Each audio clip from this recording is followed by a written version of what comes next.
Shamadaa wajjin nagaa jirtu waan nagaa keessatti waaqaa ta'u har'a viidiyoo ajab nama jechisiisu qabadde isinii dhufe akkuma argaa jirtan qamalee kan argaa jirtu qamaleen kun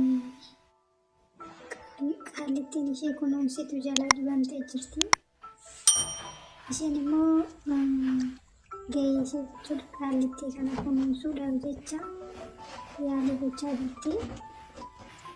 Amma qaallittiin baay'ee dhibamteetti qufaa jirti. Wanta isheen itti gargaaramtu dhiyeessitee jala kaa'uudhaaf jettee kun akkuma argaa jirtan wajjin taaraa jirti.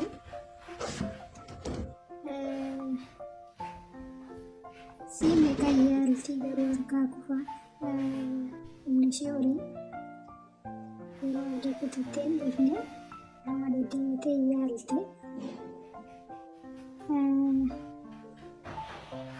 Lekkoon argamtiin kun ishee morkata garuu dhumarra milkoofteetti. Yaalii jirti ammallee amma milkoofte natti fakkaata. Walgalchattee jirti. Haala kana walgalchattee jirti immoo kun qaallittii bira geessaa jirti. Geessaa fi jirti. Kun qaallittiin as dhiisaa jirti. Akka isheen itti gargaaramtuudhaaf jala keessa jechuudha geessiti. Achi biratti amma ofii ishee immoo achi baatee ishee kunuunsaa laphee naannasa qaban kan argite isheen guddarratti. Haala kanaan kunuunsaa jirti. Yaala kennaafii jirti jechuudha amma isheetti. Amma maal gooti? Egaa namni yeroo dhiyoomu nyaata dhugaatii ni barbaachisaa. Kunuunsuun dirqama waan ta'eef amma waan qaallittiin kun geessuufiif dubbataa jirti jechuudha. Dhugaatii geessuudhaaf jettee as keessa jira garuu banamuufii didee wajjin rakkataa jirti. Akkuma isin argitan kana akka kuusaatti bantee geessuu hin dandeenya. Amma banattee kun waan dhugamu qabattee gara ishee deemtee jechuudha. Kun akka argaa deemtee qaallittii biraa kun akka isheen dhugduuf haala mijeessaafii jirti. Ajaa'iba rabbi! Telefoon waan ittiin dhugame saaxiltee qopheessaafii jirti. Nu obaastee haala kanaan bira taa'aa jirti. Baay'ee maqaa ishee dabbareera jettanii qaallittii dhumaa ishee dhukkubee natti fakkaata. Amma waan gootu dhabdee amma waa obaastee jirti garuu wanti nyaatamus dirqama qaallittii kana barbaachisa waan ta'eef dirqama ishee baatti amma qamaleen kun argitanii. Amma dhaqxee waan nyaatamu fiduudhaaf kuffiyyaa ishee buufattee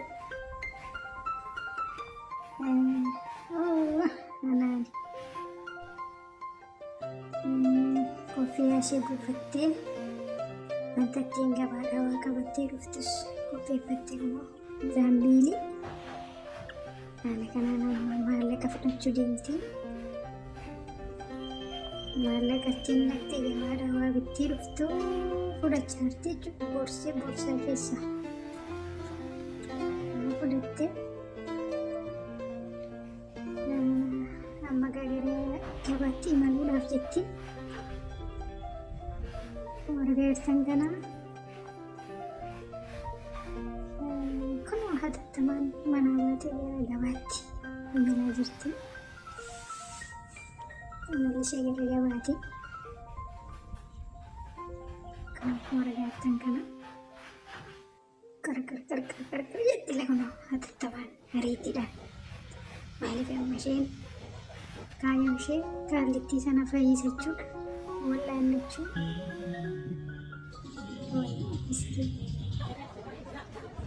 kun lafa gabaa geessee Aku kanatti namoonni isheetti kolfu isheen garuu nageenya doonkee waan jetti natti fakkaata. Kun burtukaana bira geesse burtukaana jechuu barbaade. Saya meeshaa isheetti naqaafii jiran.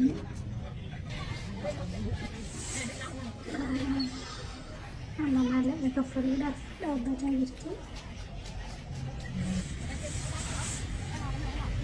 Maallaqa ishee kaffaltee buna maallaqa isheesi.